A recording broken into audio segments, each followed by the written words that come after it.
নমস্কার, আমি মৌ। আজ আমি আপনাদের যে গল্পটি পাঠ করে শোনাবো সেটি পরশুরাম অর্থাৎ রাজশেখর বসুর লেখা একটি খুব মজার গল্প, গুলবুলিস্তান, আরব্য উপন্যাসের উপসংহার। আশা করি গল্পটা আপনাদের ভালো লাগবে। যদি আমার গল্প পাঠ আপনাদের একটুও ভালো লেগে থাকে তাহলে অবশ্যই আমার গল্প পাঠের সঙ্গে থাকবেন। ধন্যবাদ।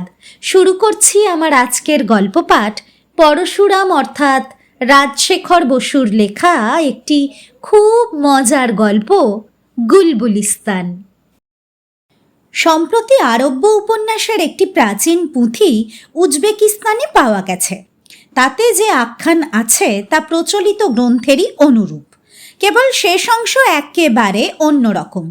বিচক্ষণ পণ্ডিতরা বলেন এই নবাবিষ্কৃত পুঁথির কাহিনী অধিকতর প্রামাণিক ও বিশ্বাসযোগ্য, নীতিসঙ্গতও বটে। আপনাদের কৌতূহল নিবৃত্তির জন্যে সেই উজবেকি উপন্যাস বিবৃত করছি, কিন্তু তা পড়বার আগে প্রচলিত আখ্যানের আরম্ভ আর শেষ অংশ জানা দরকার। যদি ভুলে গিয়ে থাকেন তাই সংক্ষেপে মনে করিয়ে দিচ্ছি। শাহরিয়ার ছিলেন পারস্য দেশের বাদশাহ। তার ছোট ভাই শাহজামান তাতার দেশের শাহ। দৈবযোগে তাঁরা প্রায় একই সময়ে আবিষ্কার করলেন তাঁদের বেগমরা, মায়ে সখী আর বাঁদির দল সকলেই ভ্রষ্টা। তখন দুই ভাই নিজ নিজ অন্তঃপুরের সমস্ত রমণীর মুণ্ডচ্ছেদ করলেন এবং সংসারে বিতরাগ হয়ে একসঙ্গে পর্যটনে নির্গত হলেন। স্ত্রী চরিত্রের আরেকটি নিদর্শন তাঁরা পথে যেতে যেতেই পেলেন। এক ভীষণ দৈত্য সুন্দরী প্রণয়িনীকে সিন্দুকে পুড়ে 7টা তালা লাগিয়ে মাথায় নিয়ে ঘুরে বেড়াতো। মাঝে মাঝে সে সুন্দরীকে হাওয়া খাওয়ার জন্যে সিন্দুক থেকে বার করত এবং তার কোলে মাথা রেখে ঘুমোতো। সেই অবসরে সুন্দরী নব নব প্রেমিক সংগ্রহ করত। দুই ভ্রাতাও তার প্রেম থেকে নিষ্কৃতি পাননি। শাহরিয়ার তাঁর কনিষ্ঠকে বললেন, ভাই, এই ভীষণ দৈত্য তার প্রণয়িনীকে সিন্ধুকে বন্ধ করে 7টা তালা লাগিয়েও তাকে আটকাতে পারেনি। আমরা তো কোন ছাড়, বিবাগী দরবেশ হয়ে লাভ নেই, আমরা আবার বিবাহ করিব। কিন্তু স্ত্রী জাতিকে আর বিশ্বাস নেই। এক রাত্রি যাপনের পরেই পত্নীর মুণ্ডচ্ছেদ করে পরদিন আবার একটি বিবাহ করব। তাহলে অসতী সংসর্গের ভয় থাকবে না। হ্যাঁ। দুই ভ্রাতা একমত হয়ে নিজ নিজ রাজ্যে ফিরে গেলেন এবং প্রাত্যহিক বিবাহ আর নিশান্তে মুণ্ডচ্ছেদের ব্যবস্থা করে অনাবিল দাম্পত্য সুখ উপভোগ করতে লাগলেন। শাহরিয়ারের উজিরের 2 কন্যা, শহরজাদি ও দিনারজাদি। শহরজাদির স্বনির্বন্ধ অনুরোধে উজির তাকে বাদশাহের হস্তে সমর্পণ করলেন। রাত্রিকালে শহরজাদি স্বামীকে জানালেন ভগিনীর জন্যে তার মন কেমন করছে। দিনারজাদিকে তখনই রাজপ্রাসাদে আনা হলো।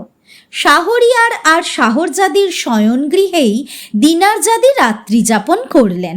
শেষ রাত্রে তিনি বললেন, দিদি, আর তো দেখা হবে না। বাদশাহ যদি অনুমতি দেন তো একটা গল্প বলো। শাহরিয়ার বললেন, বেশ তো, সকাল না হওয়া পর্যন্ত গল্প বলতে পারো। শহরজাদির গল্প শুনে বাদশাহ মুগ্ধ হলেন, কিন্তু গল্প শেষ হলো না। বাদশাহ বললেন, আচ্ছা, কাল রাত্রিতে বাকিটা শুনব। একদিনের জন্য তোমার মুণ্ডচ্ছেদ মুলতবি থাকুক। পরের রাত্রিতে শহরজাদি গল্প শেষ করলেন এবং আর একটি গল্প আরম্ভ করলেন। তারও শেষ অংশ শুনবার জন্যে বাদশাহের কৌতূহল হলো। সুতরাং শহরজাদির জীবনের মেয়াদ আর একদিন বেড়ে গেল। এইভাবে শহরজাদি 1001 রাত্রি যাবৎ গল্প চালালেন এবং বেঁচেও রইলেন। পরিশেষে শাহরিয়ার খুশি হয়ে বললেন, শহরজাদি, তোমাকে কোতল করব না, তুমি আমার মহিষী হয়েই বেঁচে থাকো।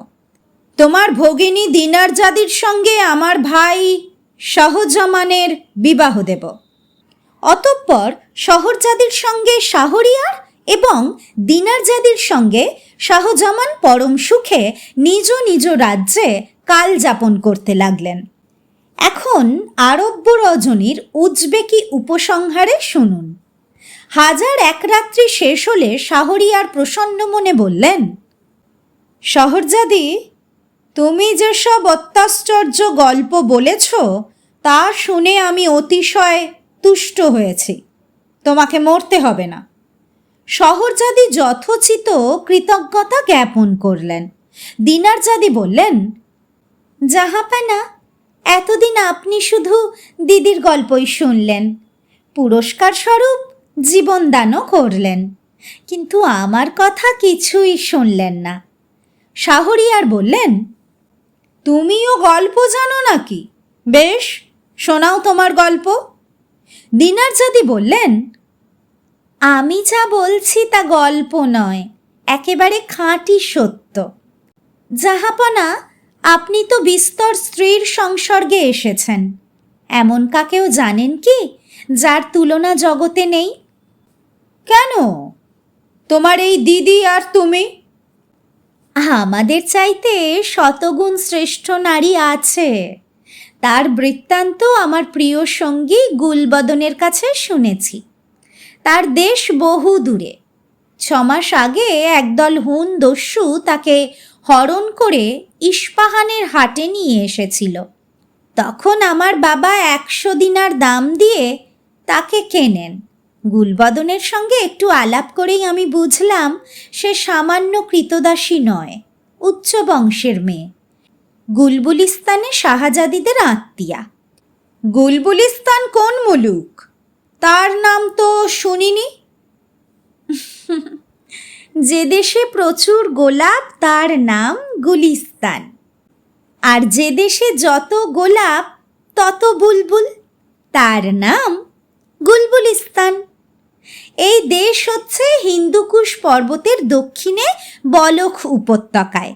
জানেন বোধহয় অনেককাল আগে মহাবীর সেকেন্দার শাহ এই পারস্য সাম্রাজ্য আর পূর্ব দিকের অনেক দেশ জয় করেছিলেন।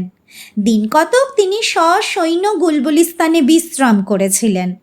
সেই সময় তিনি নিজে ও তার 200 সেনাপতি ওখানকার অনেক মেয়েকে বিবাহ করেন। বর্তমান গুলবুলিস্তানিরা তাদের বংশধর। ওদেশের পুরুষরা দুর্ধর্ষ যোদ্ধা, আর মেয়েরা অত্যন্ত রূপবতী। তাদের গায়ের রং গোলাপি, গাল যেন পাকা আপেল, চোখের তারা নীল, চিবুকের গড়ন গ্রিক দেবী মূর্তির মতন সুগোল। স্বয়ং সেকেন্দার শাহ ওদেশের পূর্বপুরুষ। এখন রাজা জীবিত নেই। 2 শাহজাদি রাজ্য চালাচ্ছেন, উৎফুলুন্নেশা আর লুৎফুলুন্নেশা। হ্যাঁ, ও আবার কি রকম নাম? আগে গ্রিক ভাষার প্রভাবে অমন হয়েছে। নিকটেই হিন্দ মুলুক, তার জন্যেও কিছু বিগড়েছে। গুলবুলিস্তান অতি দুর্গম স্থান। অনেক পর্বত, নদী, মরুভূমি পার হয়ে যেতে হয়। পথে একটি গিরি সংকট আছে, বাবেল মৈমুন অর্থাৎ বানর তোরণ। 2 খাড়া পাহাড়ের মাঝখান দিয়ে অতি সরু পথ। 1 লক্ষ সুশিক্ষিত বানর সেখানে পাহারা দেয়। কেউ এলে পাথর ছুঁড়ে মেরে ফেলে। শোনা যায় বহুকাল আগে ওদেশের এক রাজা বঙ্গাল মুলুক থেকে এইসব বানর আমদানি করেছিলেন। জাহাপানা, আমি বলি কি, আপনি আর আপনার ভাই শাহজামান সেই গুলবুলিস্তান রাজ্যে অভিযান করুন। শাহজাদি উৎফুল আর লুৎফুলকে বিবাহ করুন।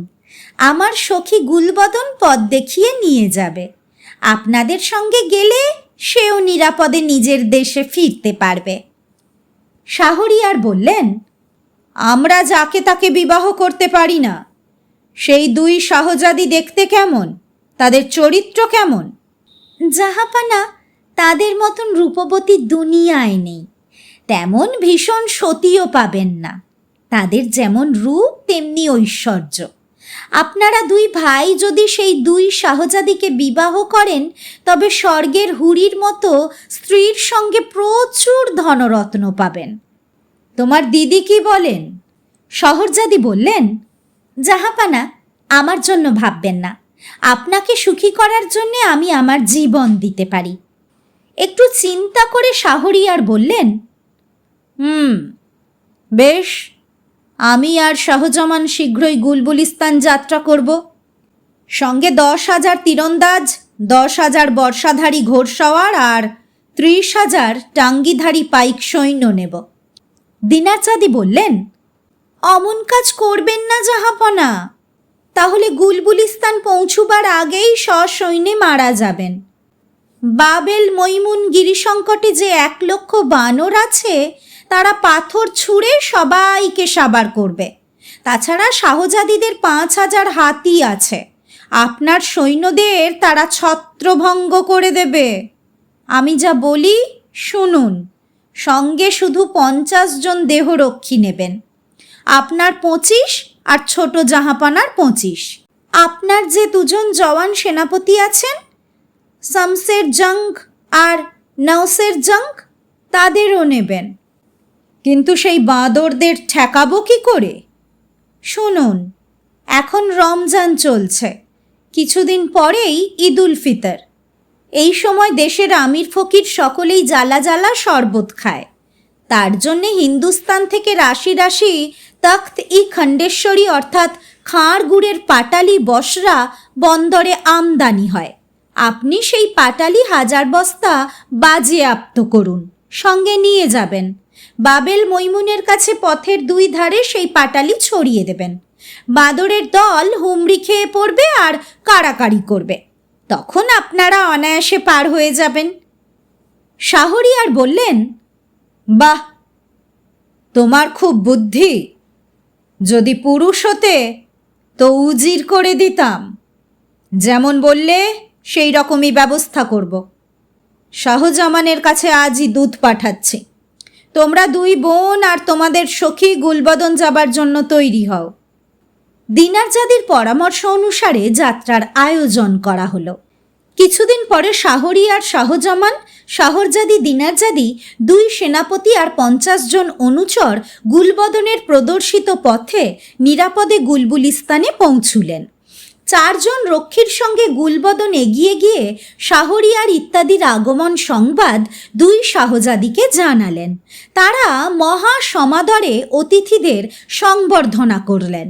বিশ্রাম ও আহারাদির পর বড় শাহজাদি উৎফুল্লন্বেষা বললেন, মহামহিম পারস্যরাজ ও তাতাররাজ কি উদ্দেশ্যে আপনারা এখানে এসেছেন তা প্রকাশ করে আমাদের কৃতার্থ করুন।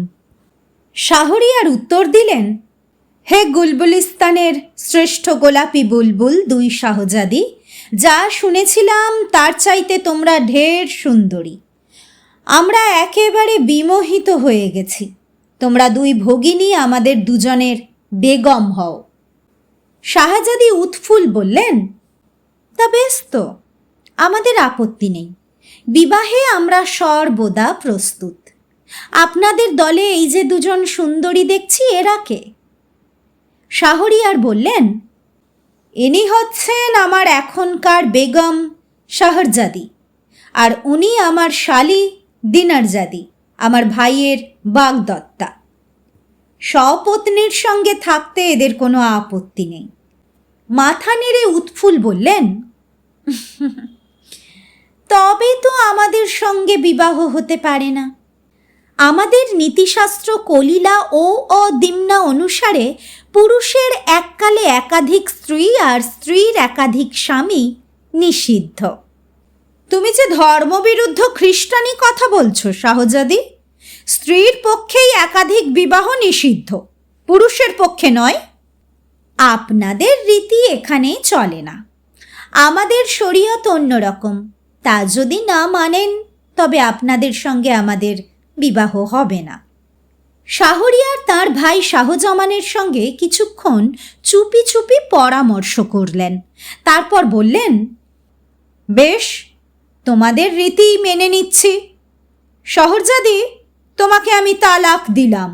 তুমি আর আমার বেগম নও। তোমার জন্যে সত্যিই দুঃখিত।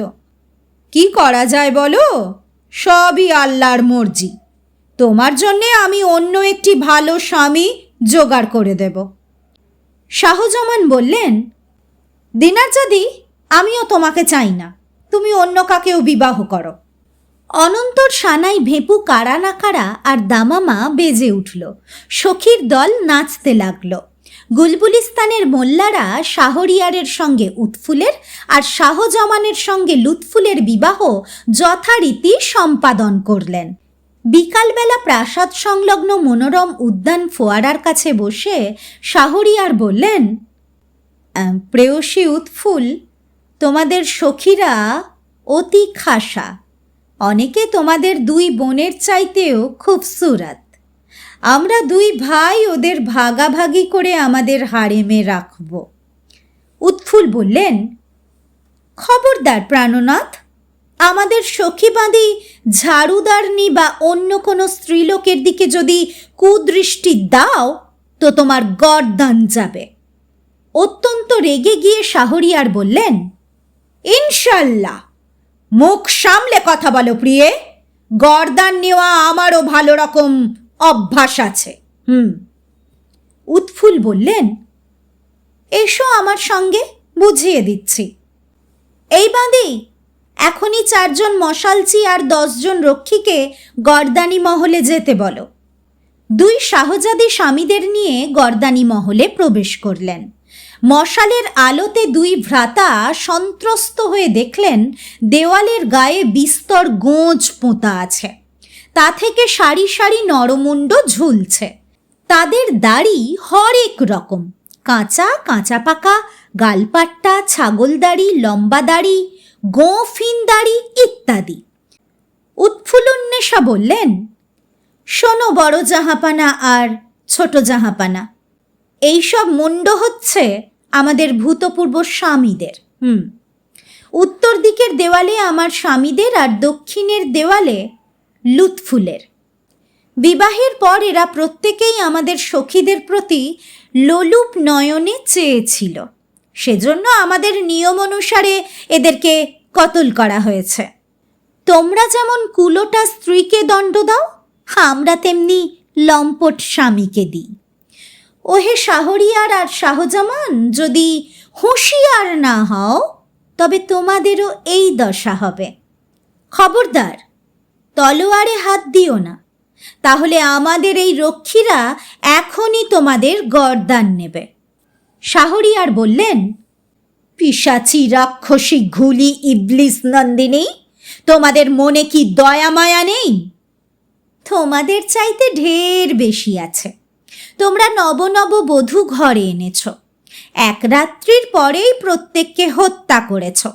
তাদের চরিত্র ভালো কি মন্দ তা না জেনেই মেরে ফেলেছ। আমরা অত নির্দয় নয়, বিনা দোষে প্রতিহত্যা করি না। যদি দেখি লোকটা অন্য নারীর ওপর নজর দিচ্ছে, তবেই তার গর্দান নিই। শাহজামান চুপি চুপি বললেন, দাদা দাদা, মুন্ডুগুলো মাটির কি প্লাস্টিকের তৈরি নয় তো? শাহরিয়ার বললেন, না, তাহলে মাছি বসত না। অবশ্য একটু গুড় লাগালেও মাছি বসে। যাই হোক, এই শয়তানিদের কবল থেকে বেরিয়ে যেতে হবে। আমাদের সঙ্গে যদি প্রচুর সৈন্য থাকতো তবে সখীদের দল সমেত এদের গ্রেফতার করে নিয়ে যেতাম। তারপর শাহরিয়ার গুরুগম্ভীর স্বরে বললেন, শাহজাদি, তোমাদের আমরা তালাক দিলাম, এখনই দেশে ফিরে যাব। উৎফুল বললেন, তোমাদের তালাক বাক্য গ্রাহ্য নয়, এখানকার আইন আলাদা।